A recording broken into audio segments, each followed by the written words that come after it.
I will say shoe wear too can make a big difference. Of something that has kind of a nice grippy bottom. The one thing, if you're changing, that we have patients that come in, they wear tennis shoes or maybe some different shoes during the summer months and something different in the winter month. If you're adding a boot or something that's a little bit grippier and changing shoes in the winter, your shoe can change the heel height, which is going to change the alignment of your prosthesis. That just means that you need to have an adjustment done to make sure to accommodate the different shoe wear, to make sure that your gait stays consistent and the alignment of the prosthesis is still optimized to where it needs to be.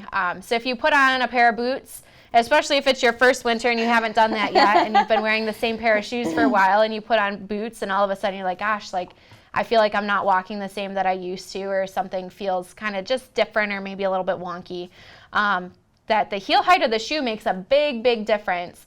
And I know I have people come in all the time that's the one thing that changed, and usually, as you do get used to people coming in and wearing the same pair of shoes, I'm like, hey, did you get a new pair of shoes recently? And they're like, yeah, I did actually. I'm like, oh, okay, well, I think I know what's going on here. So even just changing shoes, that there's a lot that we can do to make sure that you can comfortably switch between shoes, of just making sure that maybe it's putting a little lift in the heel so that the alignment is the same throughout all of the shoes.